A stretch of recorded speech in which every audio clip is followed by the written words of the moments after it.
My name is Rachel Monroe, and I'm a commander in the United States Navy. You wouldn't know it from the way my family talks about me, though.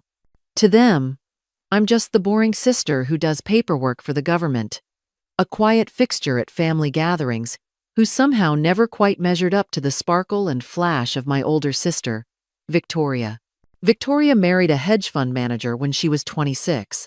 They have 3 beautiful children, a 6-bedroom colonial in Greenwich, and an Instagram account filled with golden hour family portraits and weekend getaways to Napa. She's the one with the curated life, the perfect smile, the followers who call her goals.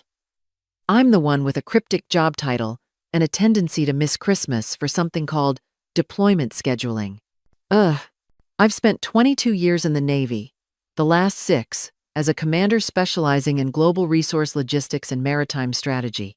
My day-to-day involves overseeing contracts worth hundreds of millions, securing priority access to international ports, and coordinating logistics across 5 continents. I've directed fuel reroutes during typhoons, negotiated with foreign governments for emergency berthing rights, and once arranged a classified cargo transfer in the middle of a diplomatic crisis. But at Thanksgiving, all Victoria ever says is, "Still working for the Pentagon, huh? Must be a lot of forms to sign."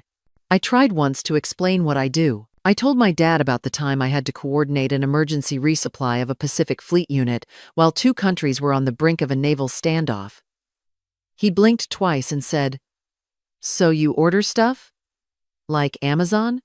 I nodded and said, "Yeah, Dad. Just like Amazon." It was easier than unraveling the web of clearance levels, time zones, and command chains.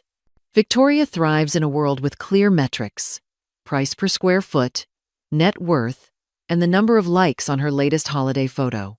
My world runs on relationships, precision, and the ability to make the right call at 2 a.m. from a base in Guam. But you can't put that in a photo album or brag about it during brunch, so to my family, I'm just Rachel, the unmarried one, the one with the small apartment in Arlington, the one who sends birthday cards late and never brings a +1. It used to sting, especially the way Victoria would tilt her head and say things like, "You know, Matt's business partner just got divorced. Very successful. I could set you up. He likes quiet women." I'd smile and decline, knowing she thought she was helping. But it wasn't helpful. It was a reminder, every time, that in her world, success looks a certain way. And I didn't fit the picture. Still, I kept showing up. I brought wine to family dinners. I nodded politely through vacation slideshows. I listened to stories about private schools and second homes and ski trips while quietly handling logistics for humanitarian missions and multinational training ops. I stayed quiet because it was simpler that way. Because if I ever pulled back the curtain on what I actually do, they'd probably just nod and say, "Huh. Sounds intense." And yet, over time, I started realizing something. They weren't just disinterested. They were invested in keeping me small. Victoria most of all. It wasn't enough that she had the house and the husband and the perfect life. She needed to be the star, which meant I had to stay in the background, preferably silent, preferably single, preferably easy to pity. So I let them think what they wanted. I let them call me boring. I let them assign me to the quiet corner at the dinner table. And all the while, I kept doing what I do best, moving oceans behind the scenes, until one day she pushed just a little too far, and I decided it was time to remind her exactly who she was dealing with. Victoria announced the cruise at Sunday dinner, like she was revealing a royal decree. 10 days in the Caribbean, she said, swiping through glossy photos on her phone. 5 islands, private excursions, top-tier amenities. It's all booked. My treat. My parents clapped. Her husband looked mildly interested, and I smiled politely over my glass of water. She called it a gift, a celebration for our parents' 40th anniversary, and on the surface, that's exactly what it was. But the way she delivered it, the way she paused to let everyone register the price tag behind her generosity, made it clear this wasn't just about family, it was about presentation. The group chat lit up the next day with links to the cruise website, videos of the spa, and menus from the onboard restaurants. They do private wine tastings, she wrote, followed by a string of emojis. The chef trained in Paris. Then came the packing lists, the suggested outfits, and a note about coordinated family photos. Think tropical chic, she said. Nothing too loud. We want to look cohesive. I said very little. When asked for my input, I replied with a thumbs up. When she pushed for enthusiasm, I responded with, "Sounds nice." The truth was, I appreciated the gesture, but I also saw it for what it was, a carefully orchestrated display of wealth, curated down to the hashtags she'd undoubtedly already planned. Victoria lived for that kind of thing. Group selfies on the beach, matching linen sets, a sunset toast on the upper deck, while someone discreetly captured the moment for Instagram. And I preferred systems that worked, quiet competence, and logistics that held up under pressure. We were built differently. So I stayed quiet.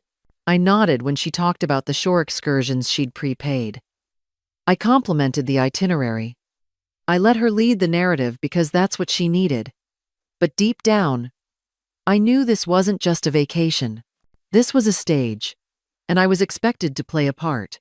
The call came 2 weeks before we were set to board. Victoria's voice was light, breezy, but a little too rehearsed.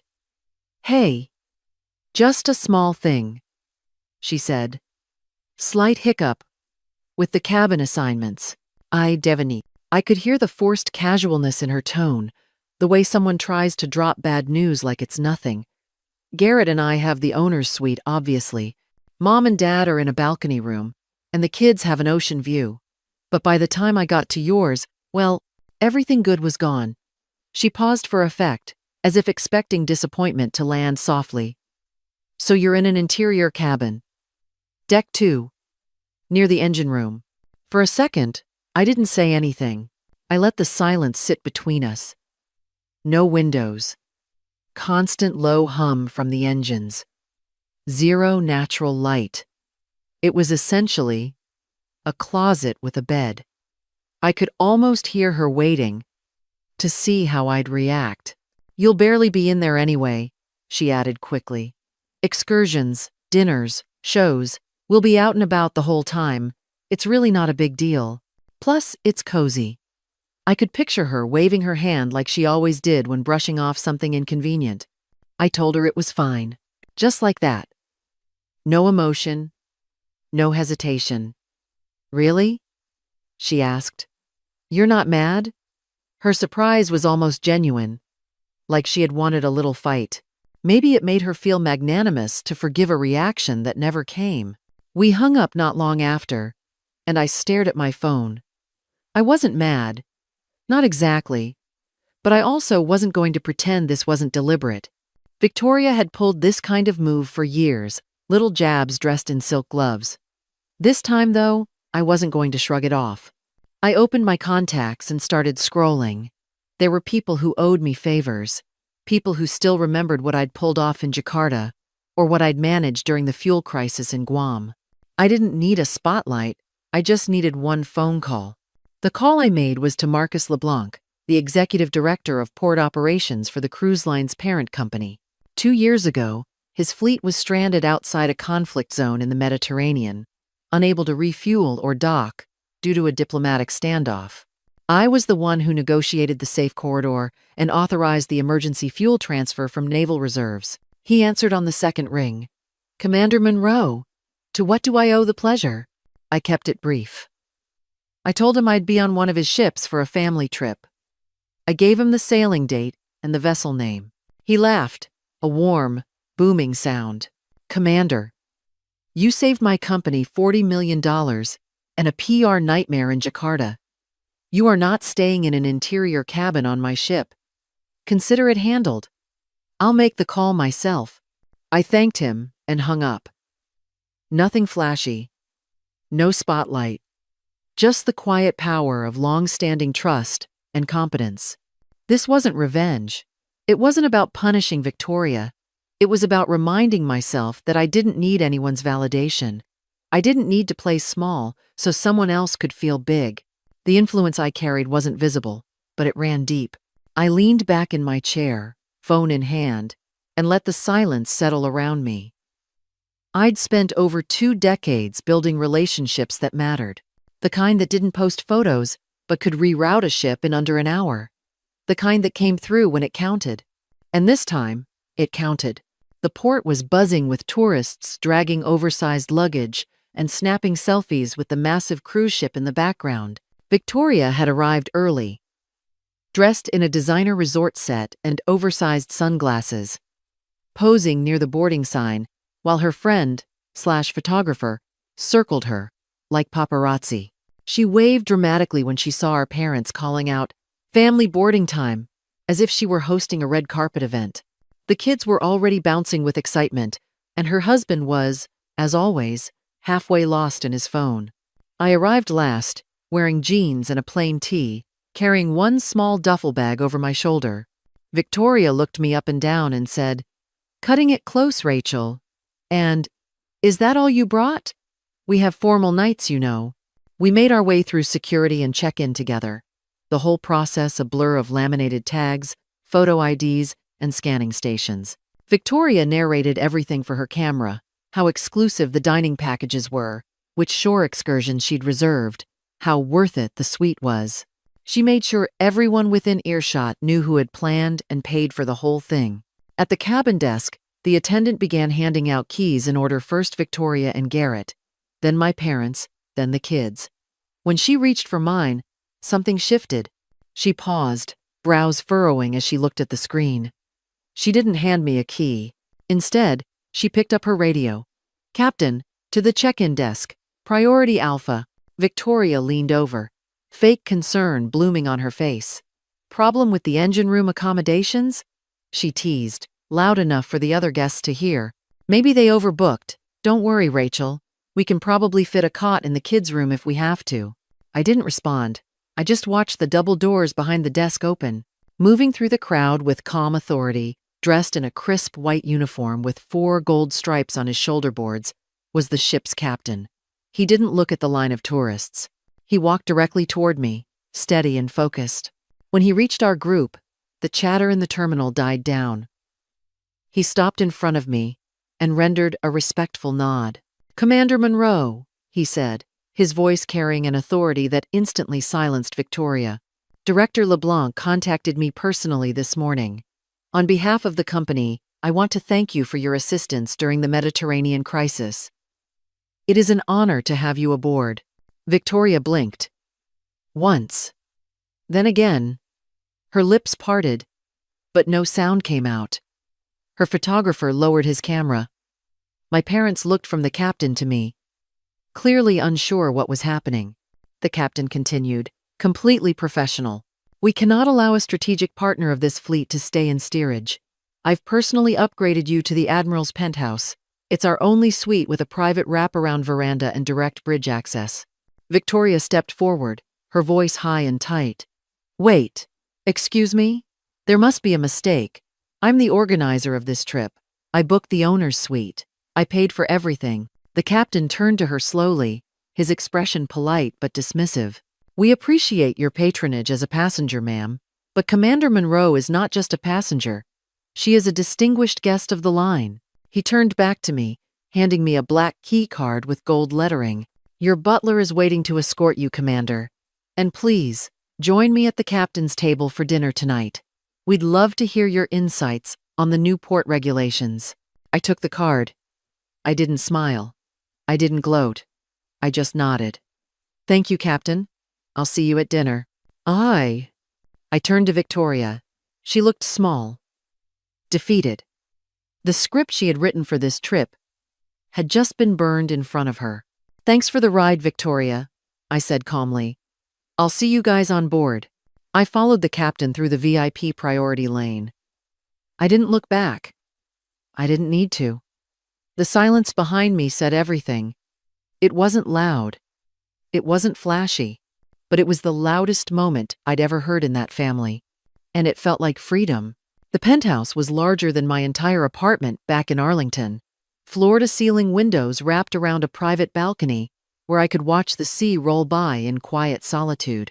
There was a grand piano, a private hot tub, and a bottle of vintage champagne on ice with a note from the director, for services rendered. I spent the first evening curled on the lounge chair with a book and a glass of that champagne. No group chats. No family drama. Just the slow rhythm of waves and the knowledge that I was exactly where I belonged. At dinner that night, the dynamic had shifted tectonically. I sat at the captain's table, discussing maritime logistics and port authority shifts. My family sat at a regular table nearby. Every time I looked over, Victoria was watching me. Her camera was on the table, lens cap on. She wasn't taking pictures anymore. My father found me alone on my private balcony one afternoon. He leaned on the railing, looking out at the endless water. "I never really understood what you do," he said after a long pause. "I thought you just filed papers." I took a sip of my coffee. "I know, Dad. The captain, he treats you like you run the ocean," he said, looking at me with a mixture of confusion and awe. "I don't run it," I said simply. "I just make sure things get where they need to go.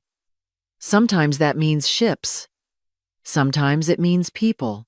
He nodded slowly. He didn't apologize, but the way he looked at me had changed. The dismissal was gone, replaced by a quiet respect. Not everything had to be explained. Some things just had to be seen. On the last night of the cruise, there was a knock at my suite door. I opened it to find Victoria standing there. She looked tired. The tropical chic outfit looked a little less perfect than usual. "Can I come in?" she asked. I stepped aside. She walked into the living room, her eyes widening as she took in the panoramic view, the piano, and the sheer scale of the space. It dwarfed her owner's suite. She stood near the window for a long time, looking out at the dark water. "I tried to book this room," she admitted quietly. "They told me it wasn't available for purchase. They said it was reserved for the diplomatic tier only." She turned to look at me. "How, Rachel? You drive a Honda. You rent an apartment." Ugh. I leaned against the doorframe, crossing my arms. "Real power doesn't need to advertise, Victoria. You spent your whole life building a brand. I spent mine building a reputation." She flinched. It was the truth, and it hit its mark. "I wanted this trip to be perfect," she whispered. "I wanted to show Mom and Dad that I made it." "You have made it," I said gently. "You have a great life. But you don't need to make me small to make yourself look big. It doesn't work that way." She nodded, tears pricking her eyes. "I know, I think I just realized I don't actually know who you are." "Well," I said, walking over and pouring 2 glasses of wine, "you have tonight to find out." I handed her a glass. We stood there for a while, sipping wine in silence. We didn't hug. We didn't have a breakthrough emotional moment where everything was fixed. But the hierarchy was gone. The performance was over. She wasn't the star anymore, and I wasn't the extra. We were just sisters, standing on a deck that neither of us had paid for, but one of us had earned. Back in my suite after she left, I sat by the balcony with the lights dimmed. I thought about everything that had happened. How one phone call rewrote a decades-old story I'd let run too long. It wasn't about winning. Not really. It wasn't about outshining my sister. What I felt wasn't triumph. It was clarity. For over 20 years, I made things move that no one saw. Now, for once, I had taken up space. I finished my wine and set the glass down. The engine hum was distant and smooth. Nothing like the rattle of Deck 2. I closed my eyes and smiled. Respect isn't something you demand, it's something you command. And as the ship cut through the dark water, moving under orders and logistics that I understood better than anyone on board, I finally let myself enjoy the view.